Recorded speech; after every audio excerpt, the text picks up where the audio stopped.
y a une rumeur qui court un peu partout et que j'ai entendue dans pas mal d'endroits, et selon laquelle Yom Tov, quand on a un feu déjà existant, on n'a pas le droit de rapprocher une allumette de ce feu. Et si on veut allumer une allumette parce qu'on a besoin, il faut l'approcher de l'autre côté, du côté inverse. Pas au niveau du rouge, mais de l'autre côté. Maintenant, ça j'ai entendu dans plusieurs endroits. Plusieurs fois on m'a dit mais c'est vrai ça, ou alors on me dit mais c'est comme ça, on nous a toujours appris.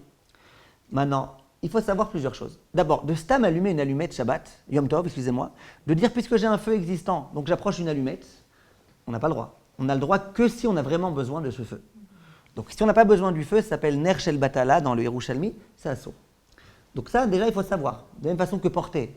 Yom Tov, c'est pas vrai de dire qu'on porte comme on veut. Il y a des halakhot très précises, tout le siman tav kuf yot ret, on ne fait pas ce qu'on veut. Il y a des halakhot, dans quel cas oui, dans quel cas non, est-ce que c'est soirée rochel nefesh ou moins un petit peu, etc., etc.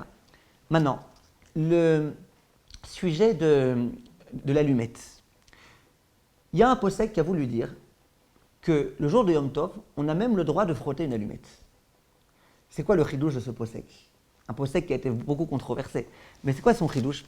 Lui, il veut dire que le rouge qui se trouve dans l'allumette, c'est du feu. C'est déjà du feu.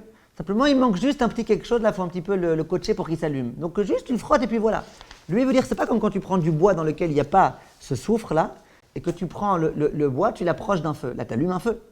Mais là, c'est pas vrai, le feu il est déjà dedans, tu vois bien. À peine tu frottes, ça s'allume. À peine tu l'approches d'une source de chaleur, ça s'allume. À peine tu le mets à un endroit qui est chaud, ça s'allume. Donc il y en a qui ont voulu dire que ça ne s'appelle pas créer. Le problème d'allumer un feu Shabbat qui était inexistant, c'est créer, borer. Tu crées quelque chose. Enfin, tu crées rien du tout. Tous les poskim lui sont tombés dessus. Ils m'ont dit c'est quoi cette histoire-là? Ça veut dire que le feu est déjà existant. Tu vois bien que si tu mets ta main dessus, tu ne brûles pas, etc., etc. Donc ça, on ne retient pas. On ne retiendra pas qu'on a le droit de frotter une allumette Shabbat, hors de question. Yom Tov. Ni Shabbat ni Yom Tov. Très bien. Maintenant, vous avez raison, personne n'a voulu autoriser Shabbat. Par contre, Yom Tov, il y en a un qui a voulu autoriser. Par contre, de prendre l'allumette et de l'approcher du feu, il n'y a strictement aucun problème. De plusieurs endroits dans le Chafetz Chaim, ça sort explicitement que c'est comme ça. De plein de dioukim, de tous les poskei zmanenu, il ressort explicitement que c'est permis. Et la vérité, c'est que j'ai l'habitude de dire, pourquoi tu veux que ce soit interdit? Parce que quoi, quand tu approches au début, ça fait un grand feu, alors qu'il y a... C'est comme ça que ça marche. J'ai pas le droit. Si Yom Tov, je dois allumer une allumette, je dois faire en sorte que ce soit l'allumette la plus petite possible, qui fait le feu le plus minable possible. On a vu ça nulle part. Donc, il n'y a absolument aucun problème. Et avec si... le côté rouge? Hein? Avec le côté Oui, rouge. en approchant le côté rouge du feu. Mais vous disiez que c'était comme du feu. Non, ce que j'ai dit, c'est qu'on n'a pas le droit de frotter l'allumette. Ah ouais. Parce que quand je frotte, je crée quelque chose.